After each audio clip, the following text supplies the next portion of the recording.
और बता दूं, कुछ टाइम के लिए लंदन में मेरा बड़ा मन था, कॉफ़ी का मुझे बहुत शौक है, तो एक कॉफ़ी स्टोर में भी काम किया है मैंने। जी। उसके बाद आप लंदन चले गए। जी। वहां तो थोड़ा सा आपको पॉलिटिक्स का एक कीड़ा लगा कहीं से, वहाँ जब बोर्ड लेकर हमने खड़े हो गए आप सीए एनआरसी के जी, विरोध में। जी। इरादा तो ऐसा नहीं था, इरादा पीएचडी का था और अभी भी है। उम्मीद है कि अपने जीवन में कंप्लीट हो जाएगी ये कभी ना कभी। जी। डॉक्टर इकरा हसन बनना है। जी। आपने खुद भी चुनाव लड़ा था एक जिला पंचायत का। जी हाँ। वो कैसा अनुभव था वो मैं जानना चाहता हूँ। परिवार तो साथ में नहीं था, अकेले आप। मैं भी अब आपको जब से फॉलो कर रहा हूँ या देख रहा हूँ तो देखता हूँ कि अकेले कैसे ये लड़की इतना सब कुछ कर लेती है। भाई को तो सीधा मीडिया गुंडा लिखती थी, जी। कैराना से गुंडे को मिल गया टिकट। नाहिद हसन को तो मीडिया सीधा दिखाती थी गुंडा है, गुंडे को टिकट मिल गया। एक बहन पर उस टाइम क्या बीतती थी कि हाँ, अब तो इकरा इतनी परिपक्व हो गई है पॉलिटिक्स में, दूसरों की पंचायत पे जाके कब्जा कर लेती है। एक नहीं, बयान नहीं। आपने दिया, उस बयान पर मैं बात करना चाहूंगा। जी, जी। आपने चुनाव के बीच में कहा था कंडेले वंडेले फेल करने, ऐसा एक बयान आया, उस पर काफी बातें भी हुई। और वो क्या था, एक्साइटमेंट में दे दिया या फिर क्या लगा था कि चलिए भैया आगे मन में बोल देते हैं। दोस्तों नमस्कार, मैं हूं रोहित शर्मा, आप देखना शुरू कर चुके हैं हिंदुस्तान 9। आप सबको हम पॉलिटिकल इंटरव्यू दिखाते हैं और आप देखते हैं और बहुत सारा प्यार हमारे चैनल को देते हैं। लेकिन आज हम पॉलिटिक्स से थोड़ा सा हटकर इकरा हसन जी की लाइफ पर उनसे बातचीत करेंगे। कैसे उनकी स्टडी रही, कैसे बचपन बीता और कैसे वो अब पॉलिटिक्स में अपनी चीजें संभाल रही हैं। क्योंकि परिवार में माँ भी साथ नहीं है, भाई भी साथ नहीं है, पिताजी भी नहीं है, और कैसे एक कैराना लोकसभा जो इतनी बड़ी लोकसभा है उसको कैसे देख रही हैं। भाई जेल के अंदर है, विधायक है, वो सारी चीजें, उन सब चीजों पर उनसे हम बातचीत करेंगे और जानेंगे। और आप सब लोग भी, बहुत सारे लोग ऐसे होंगे जिनको नहीं पता है कि स्टडी कहाँ से की, कैसे इंटरेस्ट पॉलिटिक्स में आया, वो सब चीजें जानने की कोशिश करेंगे। इकरा जी स्वागत है जी, हिंदुस्तान 9 पर एक बहुत-बहुत बार फिर से। शुक्रिया। जी। इकरा जी, सबसे पहला एक ही सवाल मैं आपसे करना चाहूंगा। स्टार्टिंग की होगी, इस परिवार में जन्म लिया आपने, खानदानी राजनीति तो है ही है। जी। उसके बाद स्कूलिंग हुई, कहाँ से स्कूलिंग आपकी हुई, जो प्राइमरी एजुकेशन हुई? स्कूलिंग मेरी नर्सरी केजी तो यहाँ पे शामली में सेंट फ्रांसिस स्कूल से हुई और क्लास 1 में आने के बाद से मैं हॉस्टल चली गई थी दिल्ली में। तो गर्ल्स हॉस्टल था एक, क्वीन मैरी स्कूल। वहाँ पर मेरी फर्स्ट टू 12th पूरी स्कूलिंग वहीं से हुई। उसके बाद फिर ग्रेजुएशन में लेडी श्री राम कॉलेज है, वहाँ से मैंने ग्रेजुएशन की हिस्ट्री ऑनर्स में। फिर डीयू फैकल्टी ऑफ लॉ से मैंने लॉ करी 3 साल और उसके बाद एलएलएम के लिए मैं लंदन गई थी। ये सब बीच में जब आप स्कूलिंग कर रहे थे, जी। फिफ्थ सिक्स एट टेंथ तक जाकर थोड़ा सा एक समझ आने लगता है कि जी। भैया हाँ हम कहाँ जा रहे हैं, जी। क्या चीजें हम सोच रहे हैं। क्या टेंथ में कुछ लगा था कि हाँ मेरे को ये चीज करनी है और इसमें मेरा इंटरेस्ट ज्यादा है, मैं इस तरफ जाना चाहती हूँ खुद को लेकर, ऐसी हुँ। क्या चीज जब आती थी माइंड में उस टाइम? देखिए, बिल्कुल आप सही कह रहे हैं कि 9-10th में पहुँचकर एक आत्मविश्वास थोड़ा खुलता है, चीज़ें समझ में आती हैं। लेकिन उस टाइम पे एक ऐसा हादसा हमारे साथ हो गया था, मैं क्लास 9th में थी, तो वो जो समझ का टाइम था वो थोड़ा एक अलग टर्न ले गया था। तो मेरे वालिद साहब, मेरे पापा की डेथ हो गई थी 2008 में।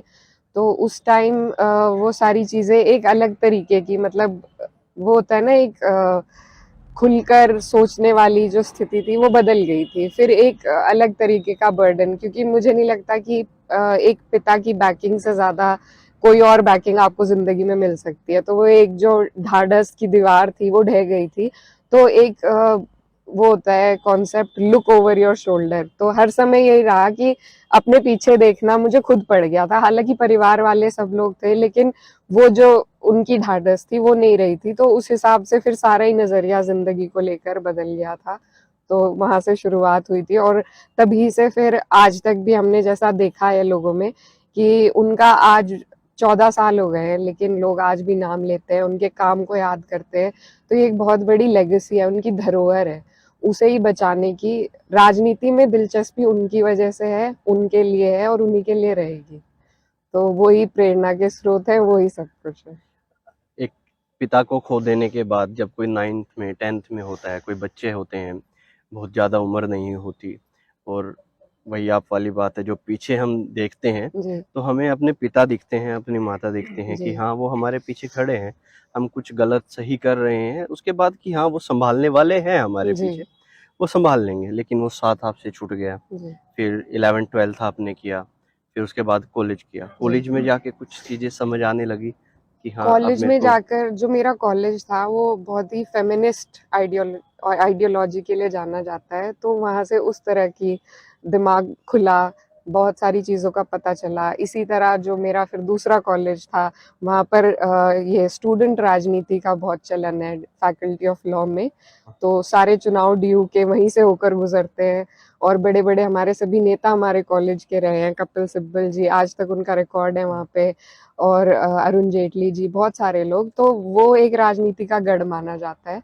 तो वहाँ पर उस तरीके से राजनीति देखने का मौका मिला। उसके बाद फिर इंटरनेशनल लेवल पे जो मेरा कॉलेज था, यूनिवर्सिटी ऑफ लंदन में आता है, school of oriental and African studies. तो ओरिएंटल स्टडीज़ हमारी हो गई, एशियन नहीं कहते, ओरिएंटल कहते हैं। तो वहाँ पर एक बहुत ही मतलब जो रिसर्च है वो मिडल ईस्टर्न स्टडीज़, ये सारा ही मिडल ईस्ट, इंडिया, अफ्रीका, मतलब जो इलाके वर्ल्ड की नज़र में पिछड़े माने जाते हैं, जहाँ पर हमेशा कुछ ना कुछ वॉर की स्थिति या थर्ड वर्ल्ड कंट्रीज जिनको कहते हैं, उसकी रिसर्च वहाँ सबसे ज़्यादा रहती है। तो वो भी एक बहुत पॉलिटिकल इंस्टीट्यूशन था, वहाँ से बहुत कुछ सीखने को मिला।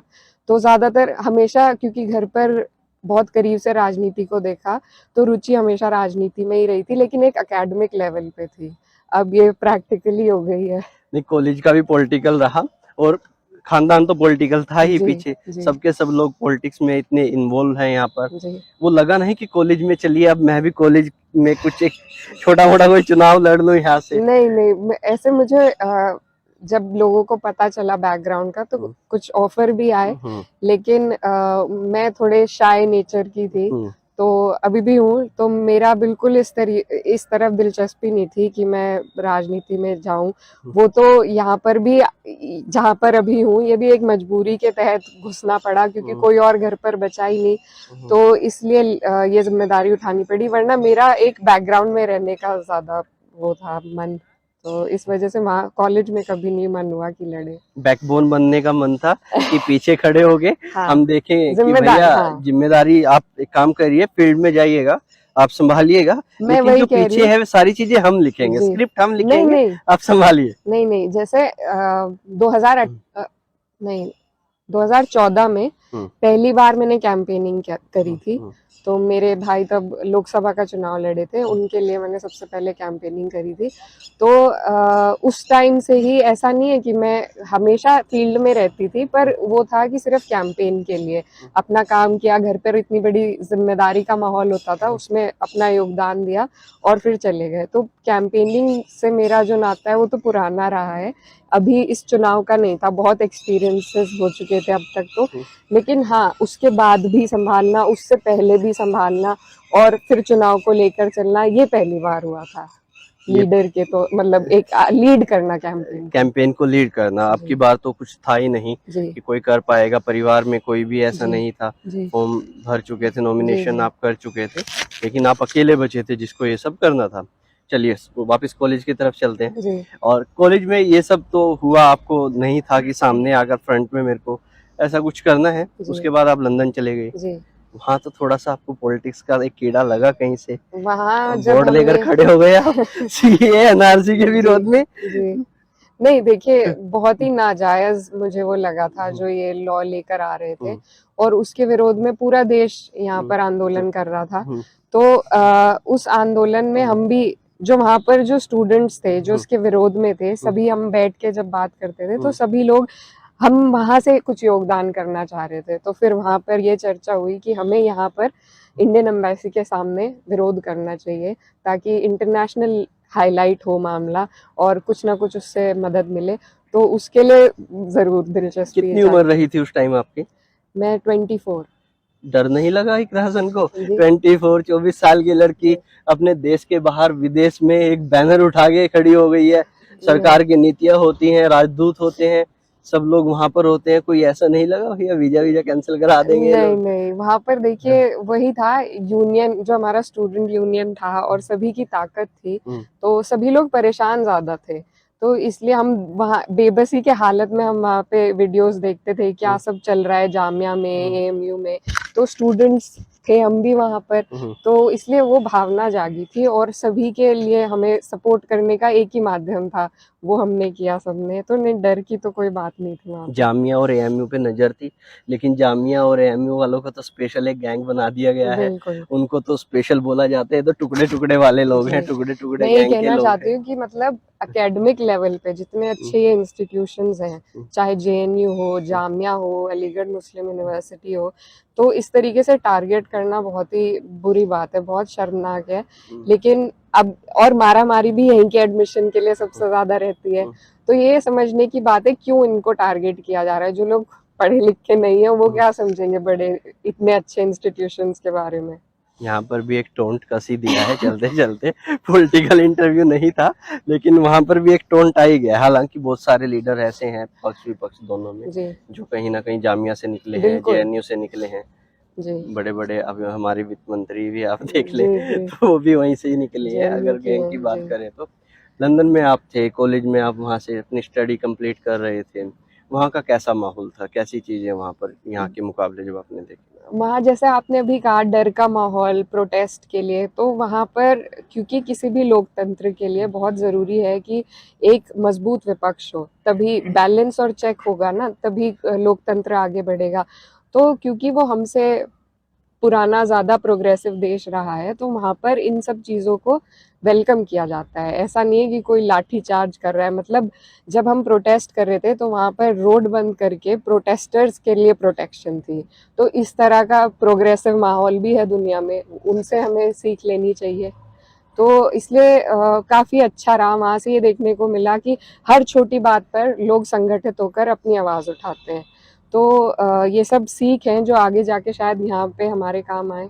सारी चीजें कॉलेज से सीखी और फिर कैराना में इम्प्लीमेंट कर दिया सब कुछ लाके। जी उसके बाद आप लंदन में थे, जी तो कहीं ना कहीं एक मजबूरी भी हो गई होगी यहाँ पर आना, जी। या फिर था कि अब जाऊं और जाकर देखूं कैंपेन अपना, और या था कि नहीं अभी मेरे को एक जो लंदन की हवा है, जो वहाँ की ठंड है, वो सारी चीजें समझ आ जाती हैं किसी जी को भी। जी अगर कोई इंडिया से गया, हिंदुस्तान से वहां पर गया, तो उसको जी बड़ा अच्छा लगता है वहाँ की बिल्कुल। सड़कें देखना, वहाँ के जी लोग, हवा, वहाँ की सारी चीजें।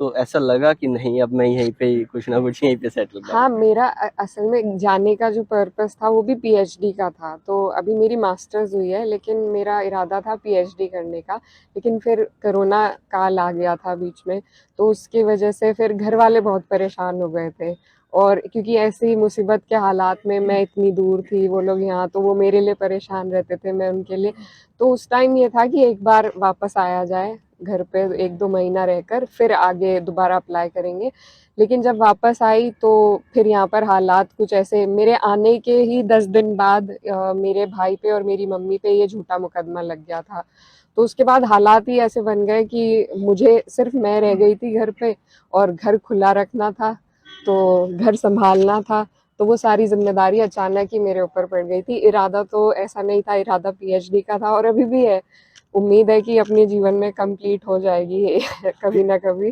जी डॉक्टर इकरा हसन बनना है, जी जी पीएचडी बिल्कुल करनी है, बिल्कुल। लेकिन माहौल जैसा दिखा यहाँ पर, भाई नहीं, उसके साथ आपकी मम्मी भी यहाँ पर नहीं है, जी दोनों पर आपने बताया झूठा मुकदमा हो गया है। जी इकरा जी, वहां से आ गए आप जी और यहाँ पर आके आपको ये माहौल मिला, हम्म, पिताजी को आप पहले ही खो चुके थे, जी एक जो अकेलेपन वाला माहौल, स्कूल टाइम से देखें, बोर्डिंग स्कूल आपने किया है, आप क्लास 1 से चले गए, हाँ 12th तक हॉस्टल के अंदर जी रहे, जी कभी कभार घर आना पे आ होता गए होगा, छुट्टी में आ जी गए 6 महीने में, आ गए 3 महीने में, आ गए, या घर वाले मिलने चले गए।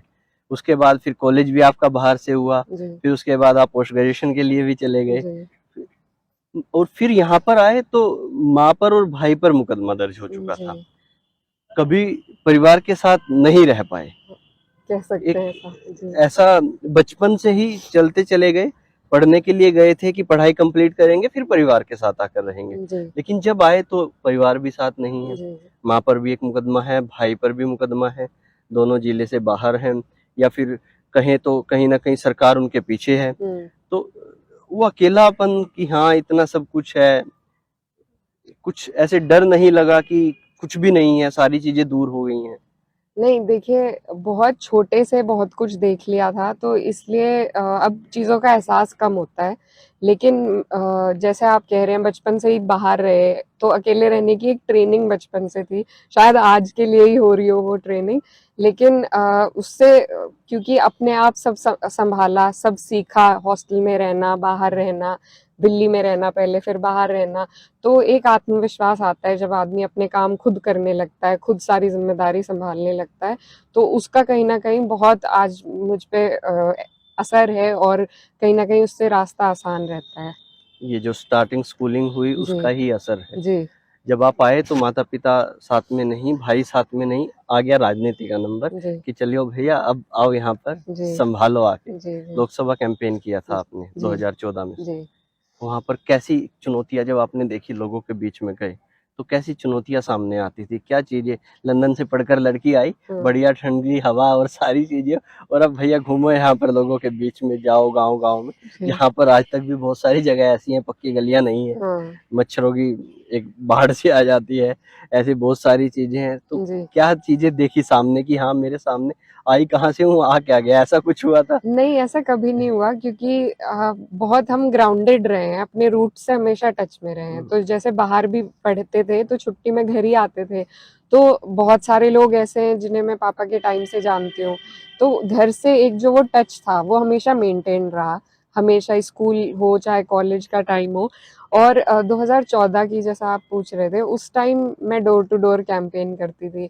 वो पर्पस एक अलग रहता था, उसके मुद्दे अलग रहते थे। तो और उसमें मतलब जैसे सबकी फैमिलीज जाती हैं चुनाव के दौरान, निकलती हैं, वो मेरा बस उतना योगदान रहता था। लेकिन इस बार क्योंकि मैं 1 साल पहले से मैं ही फील्ड में थी, और फिर चुनाव आया, फिर चुनाव की सारी जिम्मेदारी, तो इस बार बहुत अलग अनुभव रहा सारे बाकी चुनाव से। आपने खुद भी चुनाव लड़ा था एक जिला पंचायत का? जी हाँ।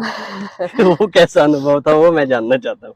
देखिए, कुछ चुनाव ऐसे हो जाते हैं जो प्रतिष्ठा पे बनाते हैं, तो वो उस टाइम का एक ऐसा मामला था। सब जो सुन रहे हैं उन्हें तो सबको मालूम होगा, लेकिन वो एक ऐसी क्या कहते हैं, एक मुश्किल घड़ी ऐसी आ गई थी कि चुनाव लड़ना ज़रूरी था, और कैंडिडेट के साथ कुछ मसला हो गया था जो लड़ रहे थे हमारे। तो इस वजह से घर पर और कोई नहीं था, मम्मी ऑलरेडी चुनाव लड़ रही थी, तो मेरा नाम आगे रखा गया। मैं तो दिल्ली में थी, मैं तभी के तभी यहाँ पर वापस आई, नामांकन हुआ, 1 हफ्ते का वो चुनाव था हमारा। तो उसमें जो भी था वो चुनाव लड़ा गया, क्या क्या हुआ वो तो सब अब हिस्ट्री में है। तो वो तो हिस्ट्री में चला गया है। जी। लेकिन जब ग्राउंड पे आप गए, आपको ऐसे बता दिया गया चलिए आइए फटाफट से अपना झोला पैक करिए और आकर चुनाव लड़ लीजिए? हाँ, मुझे ऐसे ही कॉल आया था कि ऐसा ही कुछ हुआ था? जी। एकदम से लगा नहीं यार ये क्या कर दिया तुम लोगों ने मेरे साथ? जी। ऐसा तो हुआ, मैंने पूछा, मैंने कहा अरे, तो बस कहा गया कि नहीं नहीं ज़रूरत है, और ज़रूरत जब घर वालों को होती है तो आदमी तैयार रहता है। तो मैं एकदम हाजिर हुई और फिर चुनाव लड़ा। सब चुनाव जीतने के लिए नहीं लड़े जाते हैं, कुछ चुनाव प्रतिष्ठा के भी होते हैं। कुछ सम्मान स्वाभिमान के लिए चुनाव था, और वो स्वाभिमान बचाना था वहाँ पर। जी। चलिए इकरा को लाइएगा और इकरा को बलि का बकरा बनाइएगा इस स्वाभिमान के लिए। अच्छा, उसके बाद इकरा फिर चीजें आई धीरे धीरे, वही फिर आकर कहीं ना कहीं मेरी सुई भी अटकी हुई है वहीं पर ही। परिवार तो साथ में नहीं था, अकेले आप। मैं भी अब आपको जब से फॉलो कर रहा हूँ या देख रहा हूँ तो देखता हूँ कि अकेले कैसे ये लड़की इतना सब कुछ कर लेती है, कैसे। एक यहाँ पर तो जब आप देखते हैं आसपास तो बहुत बड़े बड़े नेता हैं, उम्र में भी और हाइट में भी सब नेता तो बहुत बड़े बड़े हैं। तो जब मैनेज करना होता है अकेले, क्या चीजें हैं, क्या कोई ऐसी कोई लिस्ट बनाई है कि रोहित मेरे को ये चीजें दिखती है, मैं ऐसे ऐसे चीजों को करती हूँ, कैसे उन चीजों को लेकर चलते हैं? मैं जैसा मैंने आपको बताया कि मेरे जो पिताजी थे, उनकी जो राजनीति का तरीका था, कोशिश ये रहती है कि उनकी तरह बना जाए। बहुत मुश्किल है वो, मुझे नहीं लगता इस ज़िंदगी में संभव हो पाएगा, लेकिन वो उनका जो जुड़ाव रहा है वो जनता के बीच रहा है। तो मतलब हमारा यही रहता है कि रोज़ कहीं ना कहीं पहुँचे, लोगों से मिलते रहें, उनकी समस्याओं से अवगत होते रहें, उनके सुख दुख में उनके साथ खड़े रहें। तो तो मेन पैटर्न तो जब 1 साल पहले आप चुनाव का लेंगे, इस चुनाव से 1 साल पहले 22 वाले से, तो हम लगातार इसी चीज में थे, क्योंकि उस टाइम ना तो मुझे कोई नहीं जानता था मैं कौन हूँ क्या हूँ। इलाके में भले लोग जानते हो, लेकिन हमने अपनी जान पहचान उसी जरिए सबसे बनाई, और वही मेरे हिसाब से सबसे बड़ा फैक्टर रहा। इस बारे में कोई बात नहीं करता है, लेकिन मेरे हिसाब से वही सबसे बड़ा फैक्टर रहा, कि क्योंकि हम लगातार मौजूद थे। हमारे जो प्रतिद्वंदी थे वो शायद नहीं थे, तो उससे हमारा जो एक लगातार टच रहा लोगों के बीच में, लोग भी हमारी परेशानी भी समझ रहे थे, हम उनकी समझ रहे थे, तो वो जो इंटरेक्शन था वो बिल्कुल नहीं टूटा। वही उसके बाद फिर चुनाव आ गया, तो क्योंकि हम लगातार, अगर मैं बाहर से एकदम हेलीकॉप्टर से उतरती ना सिर्फ चुनाव के लिए, तो मुझे नहीं लगता कि जिस तरह का रिस्पॉन्स हमें मिला वो मिल पाता। इसमें बहुत बड़ा फैक्टर ये है कि हम लगातार मौजूद थे, और उसके बाद चुनाव की जिम्मेदारी आ गई, तो सबने बहुत हमारा योगदान किया, सबने बहुत सहयोग किया, और आज नतीजा है। पैराशूट लैंडिंग तो पहले ही हो चुकी थी हाँ। आपकी, जो जिला पंचायत के लिए आपको बुलाया था, तो दोबारा से वो चीज नहीं हुई कि दोबारा से पैराशूट नहीं, हम लैंडिंग। लगातार बने रहे। चुनाव में जब आए तो भाई भी आपके जेल के अंदर चले गए, जी। नॉमिनेशन हुआ, जेल के अंदर चले गए, फिर हो गया कि कहीं ना कहीं एक साथ मिला था। इतना सब होने के बाद फिर से भाई जेल में, अब विक्रा हसन अकेली है, फिर उनको चीजें देखनी थी, सरकार का भी डर है, सारी चीजें देखनी थी। जी। लगातार ये भी हो रहे थे कहीं फॉर्म कैंसिल ना हो जाए, आपने भी फॉर्म जी, फिल जी, किया जी, था, नॉमिनेशन हाँ, किया था, खुद का भी फॉर्म, ये चीजें भी लगातार आ रही थी। उन सब में क्या था जब वो सारी चीजें एकदम से ऐसे घिर गए होंगे चारों तरफ से, अब क्या करें, अब क्या करें? अब लोग चुनाव में सलाह देने वाले भी बहुत लोग आते हैं कि ये कर लीजिए, वो कर लीजिए, सबकी सुननी भी जरूरी हो जाती। वहां पर क्या चीजें हुई? वहाँ पर देखिए, चुनाव से पहले बिल्कुल एक बहुत हेजिटेशन थी मन में कि कैसे होगा सब मैनेज, क्योंकि मैंने अकेले कभी मैनेज नहीं किया था, और मैं अपने जनता के बीच में मुझे अनुभव था जाने का, लेकिन जो एक पार्टी के स्तर से बड़े नेताओं से जो आपकी लगातार टच में रहना पड़ता है, वो सब की मेरे को जानकारी ज़्यादा नहीं थी। लेकिन पार्टी की तरफ से भी, मतलब मैं ये कहना चाहती हूँ कि पार्टी वालों पर इतना दबाव था, मीडिया का और विपक्षी पार्टी का, कि हमारा टिकट काटा जाए, कैसी कैसी बातें नाहिद भाई के खिलाफ रिपोर्टें चली शुरू में। तो लेकिन उन्होंने उस टाइम जो हमारा साथ दिया वो हम कभी नहीं भूल पाएंगे। उस टाइम जब सबका दबाव था कि टिकट काटिए इनका, तो हमको रीअश्योरेंस अपनी पार्टी की तरफ से मिला कि आप बेफिक्र रहिए, आपका टिकट रहेगा। तो वो एक बहुत बड़ी बैकिंग हो जाती है, फिर आदमी थोड़ा खुल जाता है कि नहीं, कम से कम यहाँ तो हम स्ट्रांग हैं। उसके बाद जब हमें लोकल लेवल पे ये लगा कि शायद हमारी नायब भाई का नॉमिनेशन कैंसिल हो जाए, तो उस बारे में भी लगातार हम पार्टी स्तर पे टच में रहे। तो उन्होंने फिर कहा कि आप अपना भी भरिए, और आपको अगर ज़रूरत है तो आप मम्मी का भी भरिए।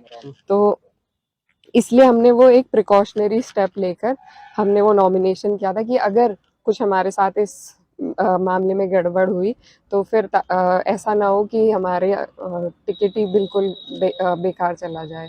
इस वजह से वो किया गया था। भाई को तो सीधा मीडिया गुंडा लिखती थी, जी। कैराना से गुंडे को मिल गया टिकट। नाहिद हसन को तो मीडिया सीधा दिखाती थी गुंडा है, गुंडे को टिकट मिल गया। एक बहन पर उस टाइम क्या बीतती थी कि हाँ, बिल्कुल बहुत बुरा लगता था मुझे कि जो बात सच्चाई से बहुत दूर है उसको बार बार कहना, उसको मुझे डिफेंड करना पड़ रहा था, क्योंकि मेरे जो परिवार रहा है, हमने बहुत बलिदान दिए हैं। हम रोज इस बात का बखान नहीं कर सकते, लेकिन मेरे भाई ने बहुत काम किए हैं जनता के। उनके टाइम पर जितनी निधि का उपयोग इस इलाके में हुआ है हमारी विधानसभा में, कभी नहीं हुआ। ये बात मुझे खुद एक अंदर के उन्होंने कही थी, मैं नाम नहीं ले सकती, लेकिन बहुत बड़ी बात है। तो कामों में हम कभी पीछे नहीं रहे। उसके बाद मजबूती से अगर अपने लोगों की कोई आवाज उठा रहा है, यही जनप्रतिनिधि का काम है। तो उस पे इस तरह की बातें कहना, गुंडा मवाली ये वो, ऐसा कोई उनका वो नहीं रहा है। लेकिन उस जो भी चुनौतियां थी, ये एक तरह की चुनौती थी, कैरेक्टर असैसिनेशन था उनका, जिसको भी डिफेंड करने की मैंने बखूबी कोशिश करी, और मुझे लगता है कि कुछ हद तक हुआ भी। शुरू में तो आप भी मीडिया के सामने नहीं आ रही थी, जी। आपने बताया जैसे कि नहीं, हम भी थोड़ा बच रहे थे, क्या सामने से मीडिया को क्या पूछना है, या फिर आपके आसपास के लोग बोल रहे होंगे कि अभी नहीं, थोड़ा सा जाते। जी। फिर आपने जैसे मेरे को बताया था कि हाँ, मैं खुद स्टेप लिया कि हाँ, हमें जवाब देने हैं, कोई कैसा भी सवाल करेगा तो हमें उसको सेटिस्फाइड करके भेजना है। मीडिया में भी जब ऐसे एकदम से हर किसी की नजर कैराना पे थी और कैराना की नजर इकरा पर थी, और इकरा एक ऐसा चेहरा बन चुकी थी जो पूरे पश्चिम में या फिर पूरे उत्तर प्रदेश में हर किसी को ये था कि इकरा हसन। जी ऐसे मीडिया जब एकदम से सामने से और अटैकिंग मोड में, जी मीडिया पूरे अटैकिंग मोड में था। मीडिया को तो वर्ड मिल चुका था गुंडा नाम का नाहिद हसन, और वो उस तरह की चीजें लेके आ, वो कितना डिफिकल्ट रहा उस टाइम? देखिए, मुझे बस ये पता था, मैंने कभी मीडिया इंटरैक्शंस नहीं करे थे, लेकिन मुझे बस ये पता था कि मुझे ईमानदारी के साथ अपनी बात रखनी है, क्योंकि हम लगातार जो रिपोर्ट चल रही थी, उसका बखान करने का सिर्फ एक ही तरीका था कि हमारी तरफ से कोई हमारी बात रखे। तो वो, क्योंकि सिर्फ मैं मौजूद थी, कोई इंटरैक्शन था नहीं, लेकिन बस मेरे मन में यही था कि ज़्यादा ना बोलते हुए जो हमारी जो ईमानदारी से जो हमारी बात है, वो मैं रख सकूँ। वही मैंने किया और वही शायद लोगों को पसंद आया कि कोई घुमा फिरा के, कोई हेर फेर मेरी बात में नहीं था, और आज भी वही है। अब तो इकरा इतनी परिपक्व हो गई है पॉलिटिक्स में, दूसरों की पंचायत पे जाके कब्जा कर लेती है। एक नहीं बयान नहीं। आपने दिया, उस बयान पर मैं बात करना चाहूंगा। जी जी। आपने चुनाव के बीच में कहा था कंडेले वंडेले फेल करने, ऐसा एक बयान आया, उस पर काफी बातें भी हुई, और वो क्या था, एक्साइटमेंट में दे दिया या फिर क्या लगा था कि चलिए भैया आगे मन में बोल देते हैं? नहीं, असल में क्या हुआ था, वो थोड़ा भीड़ भड़ाका और कंफ्यूजन में निकला हुआ वर्ड था, जिसके लिए मैं माफ़ी भी मांग चुकी थी, लेकिन वो किसी बुरी इंटेंशन से नहीं था। वो ये था कि क्योंकि हम आज तक रिकॉर्ड उठा के देखते हुए आए हैं, और उस गांव का रिकॉर्ड हमेशा 90% वहाँ पे पोलिंग होती है, और एक तरफा पोलिंग होती है। तो एक तरह का इंस्पिरेशन के लिए मैंने वो बात कही थी, वो थोड़ा दूसरे एंगल से उसको एडिट करके दिखाया गया, और कंफ्यूजन में जैसा माहौल रहता है चुनाव में, भीड़ भड़ाका, कोई बोलने नहीं दे रहा, आप तो जानते हैं भीड़ के जो प्रोग्राम होते हैं उनमें क्या होता है, तो उस स्टेट में वो निकल गया गलती से, जिसके लिए मैंने माफी भी मांगी थी। और बल्कि हम अपने लोगों को ये बताना चाह रहे थे कि आप सीखिए कुछ, कंडेला भाजपा का बिल्कुल पक्का गांव रहा है। आज भी अगर आप, मेरे पास लिस्ट रखी है इस चुनाव की भी, आप उठा के देखेंगे तो वहां जितने वोट पड़े, 90-95% एक तरफा भाजपा के पक्ष में पड़े हैं। तो इस तरह का पोल होना बहुत, मतलब हमारे जो प्रतिद्वंदी थे भाजपा से, उनके लिए तो वो बहुत अच्छा, मतलब उनका मेन गढ़ का गांव जिसे कहते हैं वो था। तो हम भी अपने गढ़ के गांव में खड़े थे, हम उन्हें समझाने की कोशिश कर रहे थे। और वही मैं कह रही हूँ, कल की पंचायत की आपने बात करी, सर्व समाज की पंचायत थी। मेरे को बाकायदा जो हमारे जिम्मेदार लोग हैं इलाके के, वो लोग आके निमंत्रण देकर गए थे। तो जब बुलाया जाएगा और अपने लोग बुला रहे हैं अपनी किसी समस्या के लिए, तो बिल्कुल पहुंचेंगे। किसी एक समाज की थी, ना किसी पार्टी की थी, ना किसी के दबाव की थी, लेकिन सर्व समाज की थी। और मैं ये कहना चाहती हूँ कि जैसा मैंने बताया, कंडेला गांव में जहाँ 90% वोट भाजपा के पक्ष में पड़ा था इस चुनाव में भी, वहां पर एक सरकार विरोधी पंचायत होना बहुत बड़ी बात थी। इसी से देश तक, प्रदेश तक ये मैसेज पहुंचता है कि जो गढ़ के गांव हैं भाजपा के, जब वहां पर ही विरोध है, वो ही लोग परेशान है, तो बाकी जनता सोचिए आप, वो कितनी परेशान और कितना शोषित इस सरकार में महसूस कर रही है। तो ये तो ऐसी पंचायत थी जिसका मुझे लगता है कि प्रचार भी होना चाहिए बहुत ज्यादा, और हो भी रहा है। प्रचार भी हो रहा है। इंटरव्यू हम कर रहे थे आपकी लाइफ के ऊपर, तो कंडेला में पहुंच गए घूमते घूमते फिरते। आपने सवाल किया जी। अच्छा इकरा जी, ये सारी चीजें हो गई, चुनाव जी हो गया, हर कोई चीजें जानना चाहता है कि भैया इकरा हसन, जो यहाँ के लोकल लोग हैं वो तो सब जानते हैं, लोग जानना चाहते हैं इकरा हसन के अर्निंग के सोर्स क्या है, क्या कोई साइड बिजनेस भी है क्या, जो एक अर्निंग का सोर्स है, वहां से मेरी अर्निंग है और यहाँ पे मैं अपना फ्री घूम सकती हूँ, कि मेरा वहां से कमाई आ रही है? नहीं, ये अच्छा सवाल आपने किया। अभी फिलहाल मेरा कोई अर्निंग सोर्स नहीं है, मैं फुल्ली डिपेंडेंट हूँ। लगती मैं इंडिपेंडेंट हूँ, लेकिन मैं fully dependent on family sources हूँ। तो आगे देखिए, कोशिश करेंगे कि कुछ ना कुछ हो पाए ऐसा कि हम पूरी तरीके से वित्तीय स्वतंत्रता हासिल कर पाए। अच्छा इकरा के पास कोई प्रॉपर्टी है अपनी खुद की, कि हाँ मेरे पास एक प्रॉपर्टी भी है, इस प्रॉपर्टी में मैं अपना खुद से रह सकती हूँ, या उसमें भी डिपेंडेंट है कि भैया देखिए, घर का घर है उसी में रहती मुझे हूँ? डिटेल्स ज्यादा मालूम नहीं है, लेकिन कुछ ना कुछ तो जरूर है। और वही है, फैमिली डिपेंडेंसी है यहाँ पर भी। अभी तक खुद से ना तो मैंने कुछ कमाया है ना कुछ बनाया है, तो उस बारे में तो डिटेल्स मुझे याद भी नहीं है वो अभी। गिफ्टेड है घर वालों नहीं, से? कुछ तो पापा के नाम से जो उतर के आई हैं और उस तरीके की हैं, तो वही है पैटर्नल फैमिली वाली। एक कॉलेज टाइम में, स्कूल टाइम में बहुत सारे लोगों को होता है, हालांकि आपकी पॉलिटिकल फैमिली है तो, लेकिन कई लोगों को एक ऐसा होता है कि पैशन होते हैं कुछ चीजों जी। के। कॉलेज टाइम में मन करता है हम कुछ काम करें, अर्निंग्स के लिए, कुछ हाँ। कमाने के लिए। जी। मैं अपना बताऊं तो मैं भी करता था, कुछ छोटे मोटे अमाउंट्स मिलते हैं उन चीजों के। हम्म। ऐसा कभी किया कि कॉलेज में पढ़ाई करते करते साइड में थोड़ा बहुत कोई प्रोजेक्ट ले लिया, इस पे काम कर लिया, जी। या फिर ये काम कर लिया छोटी मोटी अर्निंग्स के लिए कि हाँ थोड़े हमारे ऐसे एक्स्ट्रा खर्चे हैं वो इसमें से उड़ा लेंगे हम। जी, कुछ राइटिंग्स करी हैं, तो आर्टिकल्स कुछ थे जो लिखे हैं अलग तरीके की मैगजीन्स के लिए, और इंटर्नशिप्स करी हैं, हम्म। तो इंटर्नशिप्स के ज़रिए और इस तरीके की। और बता दूँ कुछ टाइम के लिए लंदन में मेरा बड़ा मन था, कॉफ़ी का मुझे बहुत शौक है, तो एक कॉफ़ी स्टोर में भी काम किया है मैंने 2 महीने के लिए। मेरे को कॉफी निकाल स्टोर दिया गया था फिर कोरोना के चलते। कितने पैसे मिलते थे वहां से? वहाँ पर काफ़ी अच्छी वो जो पर डे इनकम के सोर्सेज हैं काफ़ी अच्छे हैं, तो वहाँ पर हमें 9 पाउंड 1 घंटे के। 1 घंटे के मिलते थे? जी। और 6 घंटे की शिफ्ट होती थी, तो 9 से 5 550 पाउंड के लगभग 50,000 रुपए। 50,000 रुपये कमाती नहीं थी एक नहीं, रात? सॉरी, हाँ हाँ, तो 50,000 रुपये वहां से पर डे। कॉफी शॉप में काम करके पर कमाते खर्चा भी इतना ही थे। है फिर वहाँ पर। जी। क्या पैशन में किया था या ऐसे ही कि चलो कि खुद से कमाते हैं खुद से खर्चते हैं? हाँ, मतलब क्योंकि वहाँ पर सभी लोग करते हैं, तो एक ये भी होता है कि आप भी करके देखिए, एक एक्सपीरियंस है अलग तरीके का। तो और कॉफ़ी स्टोर से मुझे थोड़ा लगाव रहा है, काफ़ी टाइम दिल्ली में भी जैसे बैठ के कॉफ़ी का भी शौक रहा है, तो उस हिसाब से इंटरेस्ट तो था, तो फिर मैंने सोचा करके देखते हैं, तो किया। स्कूल में कभी बंक किया? स्कूल में क्योंकि मैं हॉस्टल में थी, तो तो बंक करने का चांस नहीं था? बंक करके बाहर तो कभी नहीं जा पाए, लेकिन बंक करके सोने चले जाते थे। हॉस्टल ही चले गए क्लास बंक करके? हाँ, सोने चले गए या कुछ गेम्स खेल रहे हैं, तो उस तरीके से तो किया है। हाँ, इतनी शरारती मैं कभी नहीं रही कि बाहर चले गए। हॉस्टल में थे, हमारी यूनिफॉर्म भी अलग होती थी, जो डेली वाले बच्चे होते थे तो उनसे। पकड़े जाने का ज्यादा डर था?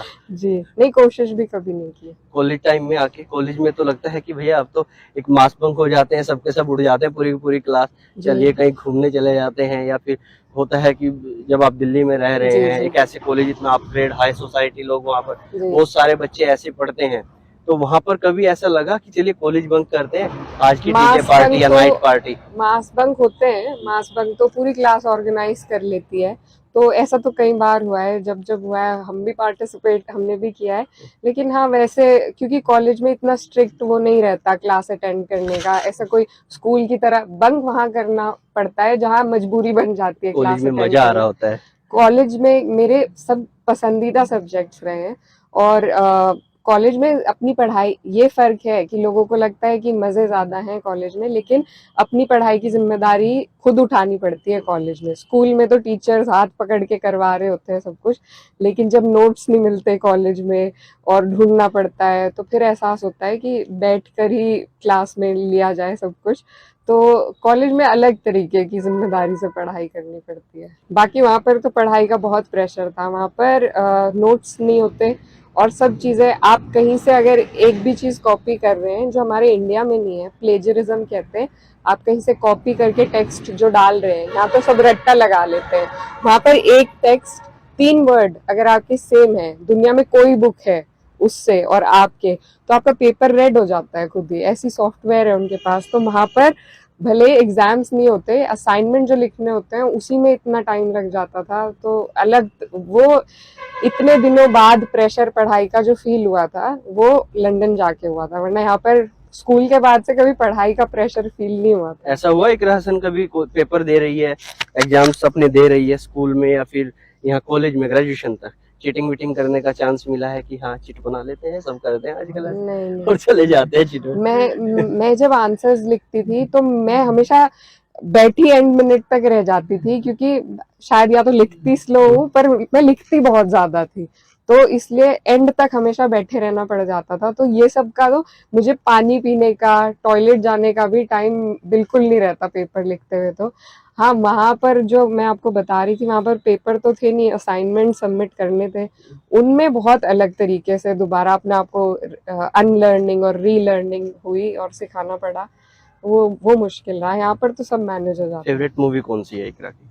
मूवी, ये तो बड़ा अचानक से। मूवीज का काफी शौक है, बदलती रहती हैं ये चॉइसेस, देखती लगभग सारी हूँ मैं लेटेस्ट। तो ये मेरे परिवार में सबको ही शौक है, पापा को भी बहुत शौक था। तो अभी मुझे याद नहीं आ रही, लेकिन लगभग सारी ही मूवीज। कोई एक ज्यादा पसंद आती होगी? एक शो देख रही थी मैं, एक तो पंचायत जो शो है, हाँ अभी रिलीज। हाँ अमेज़न पे, वो मुझे बड़ा अच्छा लगा क्योंकि पहली बार एक ऐसा शो था जिसमें जो ग्राउंड रियलिटी हम समझते हैं ना, वो हम अपने दोस्तों को समझा नहीं पाते। तो उस शो के जरिए वो लोगों को समझ में आया कि गांव में क्या हालात होते हैं। उन्हें काफी हद तक बहुत रियलिटी उसमें दिखाई, तो वो मुझे काफी अच्छा लगा। अभी हाल फिलहाल वही देखा है, मूवी कोई याद नहीं आ रही अभी। अब मेरे को पंचायत से याद आ गया, पंचायत का मीम है, देख रहे हो विनोद? हाँ, इकरा नहीं बता रही है अपनी फेवरेट मूवी। नहीं मुझे आपने एकदम अचानक से। कोई फेवरेट एक्टर हो कि हाँ ये एक्टर सबसे अच्छा लगता है? फेवरेट एक्टर तो Shahrukh Khan. Shahrukh Khan. Actress? Actress, actress बहुत सारी हैं, सभी अच्छी लगती हैं मुझे। दीपिका पादुकोण और करीना कपूर, काफी सारी। काफी पॉलिटिकल से जवाब देने पड़ते हैं, किसी को बुरा नहीं लगे। नहीं इनसे मेरी जान पहचान तो है नहीं, तो नहीं, बचपन से शाहरुख खान पसंद है, रणबीर कपूर पसंद है, बस बाकी सब ठीक है। सब ऐसे किसी से वो नहीं है, जो जिसका काम अच्छा लग जाए, जो मूवी अच्छी लग जाए। फेवरेट कलर कौन सा है इकरा का? फेवरेट कलर भी फेवरेट कलर ये भी डिपेंड करता है। एक्चुअली आप उनमें से है जिनको सब कुछ पसंद आ जाता है ना? हाँ। कि उनका कोई अभी फेवरेट आप नहीं पूछेंगे होता। सब्जी कौन सी पसंद है, वो भी मुझे नहीं पता, कि सारी खा लेते हैं, जो तब मन को जो अच्छी लग जाए वो। मैं बहुत चूजी नहीं हूँ किसी मामले में। कोई ऐसी चीजें नहीं है कि हाँ ये एक पर्टिकुलर चीज पे इस पे फोकस करना है जी। चलिए, ये सारी चीजें इकरा से हमने पूछी। बड़ा नॉन पॉलिटिकल सा था, लेकिन कंडेला बीच में आ ही गया क्योंकि हाल ही का था, तो इसलिए बीच में आ गया।